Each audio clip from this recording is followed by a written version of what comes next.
ಸ್ನೇಹಿತರೆ ಎಲ್ಲರಿಗೂ ನಮಸ್ಕಾರ. ಸ್ನೇಹಿತರೆ ಇವತ್ತಿನ ಒಂದು ವಿಡಿಯೋದಲ್ಲಿ ರಮಾನಂದರು ಮತ್ತು ಕಬೀರದಾಸರ ಬಗ್ಗೆ ಒಂದಿಷ್ಟು ಮಾಹಿತಿಯನ್ನು ನೋಡೋಣ. ಮೊದಲಿಗೆ ರಮಾನಂದರ ಬಗ್ಗೆ ಒಂದಿಷ್ಟು ಮಾಹಿತಿಯನ್ನು ತಿಳಿದುಕೊಳ್ಳೋಣ. ರಮಾನಂದರು 1299ರಲ್ಲಿ ಜನಿಸಿದರು. ಇವರು ಉತ್ತರ ಭಾರತದ ಭಕ್ತಿ ಪಂಥದ ಮೊದಲ ಸಂತರಾಗಿದ್ದಾರೆ. ಜನರಾಡುವ ಹಿಂದಿ ಭಾಷೆಯಲ್ಲಿ ಬೋಧನೆಯನ್ನು ಮಾಡಿದರು. ದೇವರು ಒಬ್ಬನೇ, ಆತನೇ ಎಲ್ಲರ ತಂದೆ ಎಂದು ಹೇಳಿ ಜಾತಿ ಪದ್ಧತಿಯನ್ನು ಖಂಡಿಸಿ ಸಮಾನತೆಯನ್ನು ಕೂಡ ಇವರು ಬೋಧಿಸಿದರು. ಇವರು 1410ರಲ್ಲಿ ಮರಣ ಹೊಂದಿದರು. ಸ್ನೇಹಿತರೆ ಇನ್ನು ಕಬೀರದಾಸರ ಬಗ್ಗೆ ನೋಡುವುದಾದರೆ ಇವರು 1440ರಲ್ಲಿ ಜನಿಸಿದರು. ಇವರು ಬ್ರಾಹ್ಮಣ ವಿಧವೆಯ ಪುತ್ರರಾಗಿದ್ದರು. ಇವರ ತಾಯಿ ಕಾಸಿಯ ಕೆರೆಯ ಹತ್ತಿರ ಬಿಟ್ಟು ಹೋದಾಗ ನೀರು ಮತ್ತು ನೀಹಾ ಎಂಬ ಮುಸಲ್ಮಾನ ದಂಪತಿಗಳ ಆಶ್ರಯದಲ್ಲಿ ಬೆಳೆಯಲಾರಂಭಿಸಿದರು. ದೇವರು ಮಾನವನ ಹೃದಯದಲ್ಲಿದ್ದಾನೆ.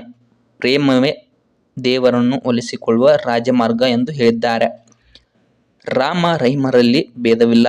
ತಮ್ಮನ್ನು ತಾವು ಅಲ್ಲಾ ಮತ್ತು ರಾಮನ ಪುತ್ರ ಎಂದು ಹೇಳಿಕೊಂಡಿದ್ದಾರೆ. ಇನ್ನು ಕಬೀರದಾಸರ ಆರಾಧ್ಯ ದೈವ ಶ್ರೀರಾಮ.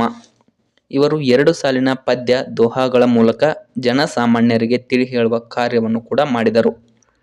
ಇವರ ಅನುಯಾಯಿಗಳನ್ನು ಕಬೀರ್ ಪಂಥೀಯರು ಅಥವಾ ಕಬೀರ್ ಪಂಥಿಗಳು ಎಂದು ಕರೆಯುತ್ತಾರೆ. ಇವರು ಕಲ್ಲನ್ನು ದೇವರು ಎಂದು ಪೂಜಿಸುವುದಾದರೆ ನಾನು ಪರ್ವತವನ್ನೇ ಪೂಜಿಸುತ್ತಿದ್ದೆ ಎಂದು ಹೇಳಿದ್ದಾರೆ. ಹಿಂದೂ ಮುಸ್ಲಿಮರು ಒಂದೇ ಮಣ್ಣಿನಿಂದ ತಯಾರಿಸಿದ 2 ಮಡಿಕೆಗಳು ಎಂದು ಹೇಳಿದ್ದಾರೆ. ಭಕ್ತಿರಹಿತವಾದ ಉಪವಾಸ, ವ್ರತ, ಆಚರಣೆಗಳೆಲ್ಲವೂ ನಿರರ್ಥಕ ಎಂದು ಹೇಳಿದ್ದಾರೆ. ಇವರು 1518ರಲ್ಲಿ ಮರಣ ಹೊಂದಿದರು.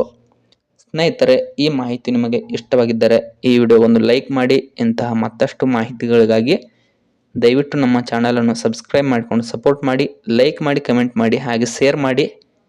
ಮತ್ತೆ ಮುಂದಿನ ವಿಡಿಯೋದಲ್ಲಿ ಸಿಗೋಣ. ಅಲ್ಲಿಯವರೆಗೂ ಎಲ್ಲರಿಗೂ ಧನ್ಯವಾದಗಳು.